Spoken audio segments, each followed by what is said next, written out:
भाइयों और मित्रों, यह जो विषय है, जिस विषय पर आप सब लोग यहाँ बैठे हुए हैं, यह लड़ाई देश की लड़ाई है। मैं सिर्फ मुबारकबाद देने के लिए आपके बीच आ गया हूँ। इस लड़ाई में एक बात जो सबसे अधिक निश्चित है, वह है आपकी जीत। इस लड़ाई में जीत आपकी होनी है, तय है, इसमें कोई शंका नहीं।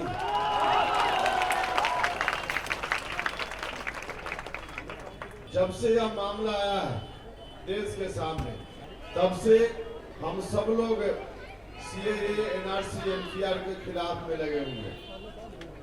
इस बीच अनेक तरह के बयान आ रहे हैं। हमारे प्रधानमंत्री जी की ओर से, गृह मंत्री जी की ओर से। प्रधानमंत्री जी का नाम लेने में मुझको भी शर्म महसूस होता है। क्या वही प्रधानमंत्री जी हैं जिनके नेतृत्व में 4.5 साल उनको भी मंत्री बनने का मौका मिला? अब यह बात कहने में मुझको लज्जा आती है कि नरेंद्र मोदी जी के नेतृत्व में मैं भी 4.5 साल भारत सरकार में मंत्री था। अब भारत सरकार में प्रधानमंत्री की कुर्सी पर बैठकर कोई व्यक्ति झूठ बोल सकता है, यह तो कभी सपना में भी हमने नहीं सोचा था। बड़ी बेशर्मी से कहते हैं प्रधानमंत्री जी, हमारे शासन काल में एनआरसी पर कोई चर्चा नहीं हुई, और गृह मंत्री जी पार्लियामेंट में बेंच को ठोक कर कहते हैं कि सिर्फ असम और पश्चिम बंगाल में नहीं, देश भर में एनआरसी लागू करने का काम होगा। भाइयों और मित्रों, मामला तो शुरू हुआ पहले सीएए से, नागरिकता संशोधन कानून से। नागरिकता संशोधन कानून की असलियत जब सामने आने लगी, इसके दुष्प्रभाव से खास करके यूनिवर्सिटी के छात्र अवगत हुए और उनके बीच आक्रोश दिखा। जामिया मिलिया दिल्ली के स्टूडेंट, जवाहरलाल नेहरू दिल्ली विश्वविद्यालय के विद्यार्थी, बनारस हिंदू विश्वविद्यालय के विद्यार्थी, पटना यूनिवर्सिटी के विद्यार्थी, पूरे देश भर के यूनिवर्सिटी के विद्यार्थी जब दिखने लगे, हम पॉलिटिकल पार्टी के लोग तो बाद में आए। पहले तो छात्र, यूनिवर्सिटी के छात्र आए, आम जनता आने लगी, तब पॉलिटिकल पार्टी के लोग आए। लेकिन जो स्थिति बन रही थी, उस स्थिति को देखने के बाद भारतीय जनता पार्टी के लोगों को लगा कि शायद मामला उल्टा पड़ गया है, इसलिए उन्होंने बयान बदला। पहले एनआरसी कहते थे, बाद में कहा कि एनआरसी नहीं, हम तो एनपीआर की बात कर रहे हैं, हम एनपीआर करेंगे, एनआरसी कहा कर रहे हैं।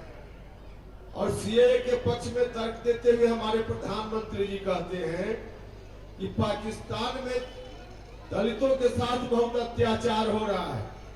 उनकी यह बात सुनकर मुझको पता ही नहीं चलता है कि नरेंद्र मोदी जी हिंदुस्तान के प्रधानमंत्री हैं कि पाकिस्तान के प्रधानमंत्री। उनको दिखता है दलितों के साथ अत्याचार हो रहा है पाकिस्तान में, उनको दिखता है।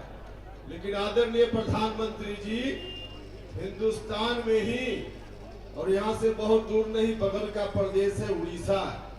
उड़ीसा के एक मंदिर में एक व्यक्ति अपनी पत्नी के साथ, स्वाभाविक है मंदिर में यात्रा करने कोई गया होगा, वो हिंदू ही होगा, मुसलमान नहीं होगा।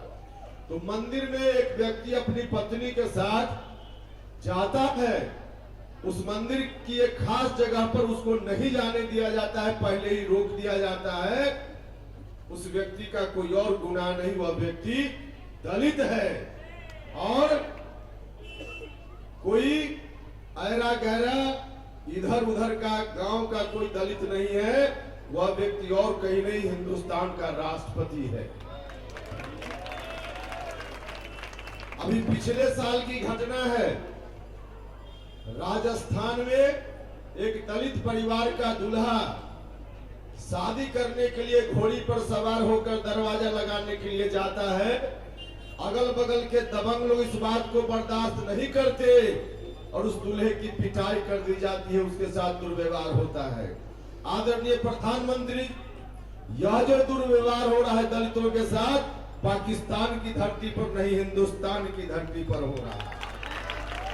हिंदुस्तान के लोगों की चिंता इनको नहीं है, बाहर के लोगों की चिंता है, पाकिस्तान के लोगों की चिंता है।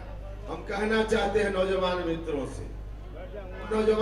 से कहना चाहते हैं, तो कोई भारतीय जनता पार्टी का भी साथी हो तो उपेंद्र कुशवाहा से यहाँ आकर अगर यहाँ आने में कोई दिक्कत हिम्मत न जुटा पाए तो मेरे घर पर भी मिल लीजिएगा।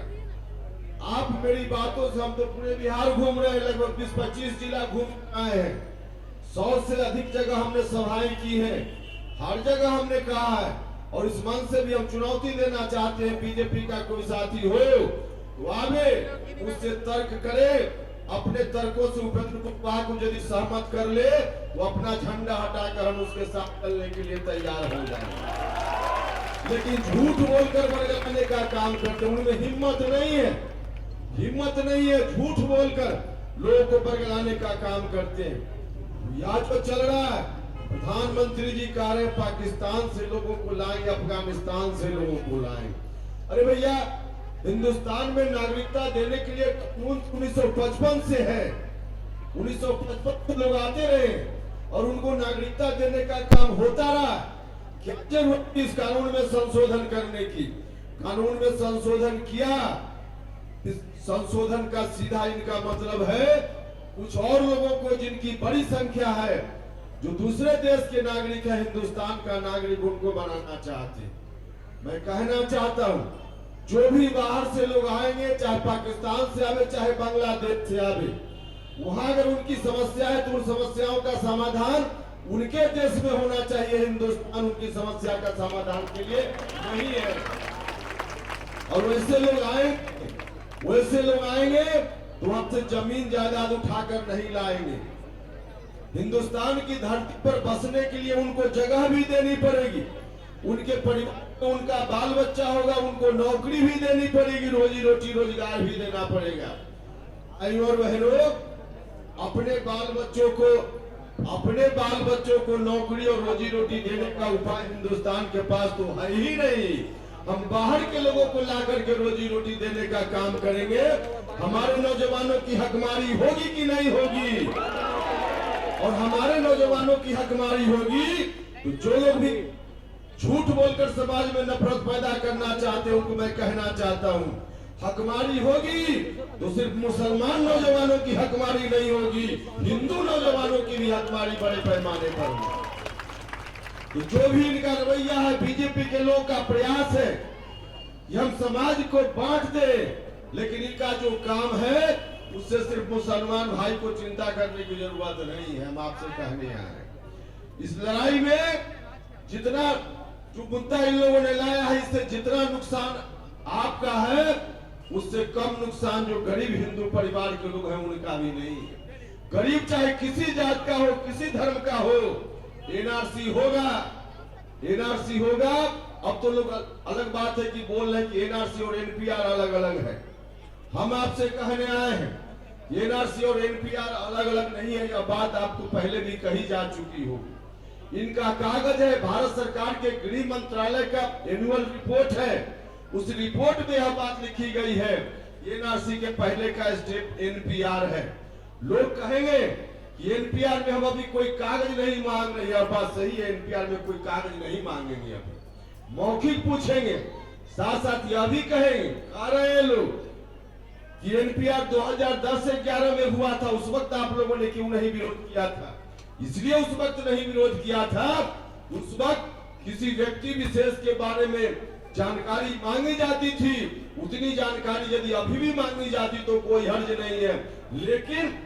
लेकिन उतनी जानकारी के अतिरिक्त उपेंद्र कुशवाहा के पिताजी का देहांत हो गया 1991-92 में। इतने वर्षों के बाद उपेंद्र कुशवाहा के पिताजी का जन्म कहाँ हुआ था, कहाँ रहते थे, इसके बारे में अगर कोई जानकारी मांगे तो कहीं न कहीं दाल में काला जरूर नजर आता है।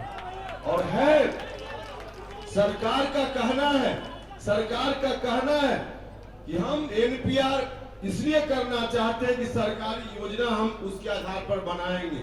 सरकारी योजना बनाने के लिए अगर सूचना मांगनी है तो मांगो भैया सूचना। किसी व्यक्ति का नाम पूछो, कहाँ रहता है, क्या आता पता है पूछो, उनके पिताजी माताजी का क्या नाम है पूछो, कितनी संपत्ति उनके पास है, कहाँ तक पढ़ा लिखा है पूछो। इतनी जानकारी तो ठीक है 2010-11 में भी मांगी गई थी। सरकार की योजना बनाने के लिए इतनी जानकारी तो चाहिए, लेकिन सरकार की योजना बनाने के लिए उपेंद्र कुशवाहा या जो लोग भी हैं, उनके पिताजी कहाँ दिल्ली में रहते थे कि बनारस में रहते थे, उनका जन्म कब हुआ, आखिर सरकार की योजना बनाने में इसका क्या उपयोग है, मुझको कोई समझा दे। कोई उपयोग उसका नहीं है। आगे चलकर इसी एनपीआर को लोग एनआरसी तक ले जाने का काम करेंगे। अभी जो मौखिक जानकारी आप देंगे उनके ही कागज में यह बात लिखी हुई है कि जो मौखिक जानकारी लोग देंगे उसका वेरिफिकेशन होगा, सरकारी कर्मचारी अधिकारी वेरीफाई करेंगे और वेरीफाई करने के बाद जो भी उनको लगेगा कि किसी व्यक्ति ने जो जानकारी दी है वह सही नहीं है, उस वक्त आपको कहेंगे कि प्रमाणित कीजिए। और प्रमाणित करने में हम दूसरों की बात नहीं करते हैं। मुझसे कोई कहे तो मेरे पास है, मैं पढ़ा लिखा स्कूल कॉलेज गया हूँ, तो स्कूल कॉलेज का भी कागज दे देंगे, जमीन जायदाद भी थोड़ी सी है कागज दे देंगे। लेकिन कोई व्यक्ति अगर कहे, मुझसे ही कहे कि अपनी माँ का कोई सर्टिफिकेट दीजिए कब उनका जन्म हुआ, तो मेरी माँ भी इस धरती पर है, लेकिन उपेंद्र कुशवाहा अपनी माँ का कागज नहीं दे पाएगा, इसलिए कि मेरी माँ एक दिन भी स्कूल नहीं गई है, अशिक्षित है, नहीं पढ़ी लिखी है। तो जब उपेंद्र कुशवाहा कागज नहीं दे पाएगा तो बाकी लोगों के बारे में क्या कहना है।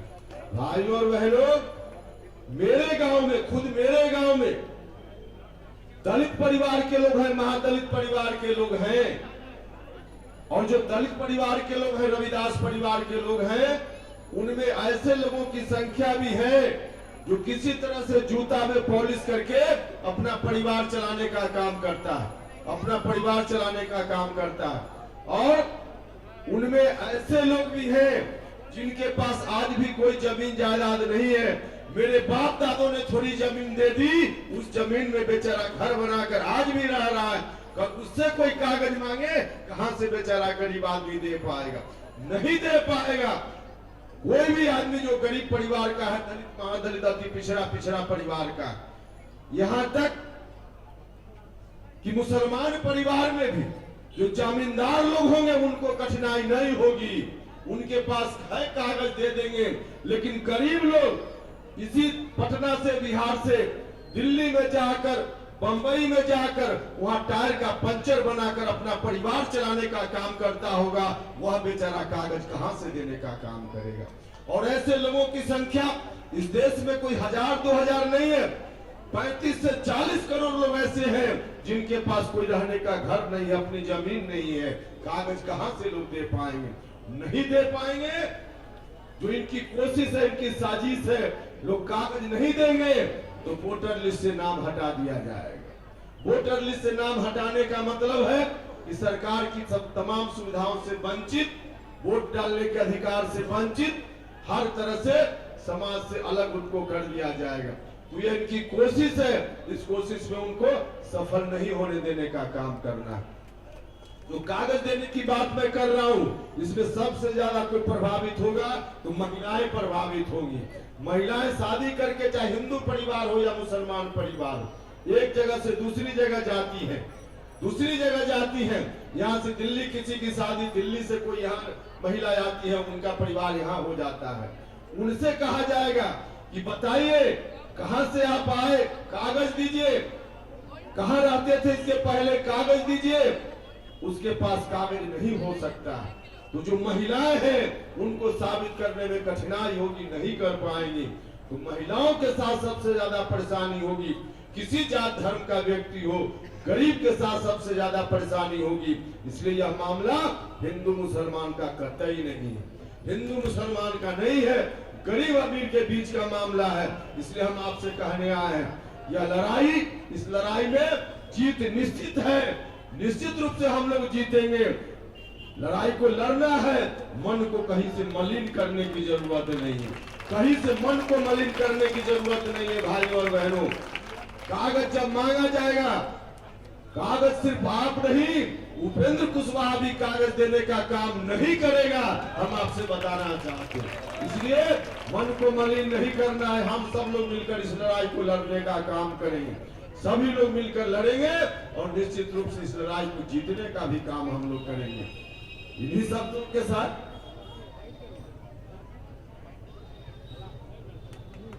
इस अभी जो यहाँ कार्यक्रम चल रहा है और बाकी जो दिल्ली में भी वहाँ कार्यक्रम चल रहा है, शाहीन बाग में कल हम गए थे, समस्तीपुर भी, ताजपुर भी, जहाँ जहाँ कार्यक्रम चल रहा है उन तमाम कार्यक्रमों में मैं यहाँ भी देख रहा हूँ सबसे अधिक संख्या महिलाओं की संख्या है। निश्चित रूप से महिलाएं जिस लड़ाई में आगे आ गई हो, उस लड़ाई को जीतने की कोई ताकत दुनिया की रोक नहीं सकती है। निश्चित रूप से महिलाएं सृष्टि करने का काम करती है, तो जो सृष्टि के विरोध में जाएगा उसको विध्वंस करने का काम भी महिलाएं करने वाली है।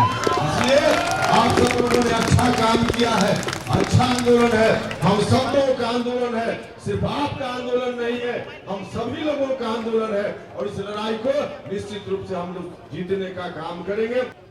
इन्हीं शब्दों के साथ अंत में 2-3 मैं नारा लगाऊंगा, आपसे आग्रह है कि आप सब लोग साथ दीजिएगा। गरीबों की हकमारी नहीं होने देंगे, महादलितों की हकमारी नहीं होने देंगे,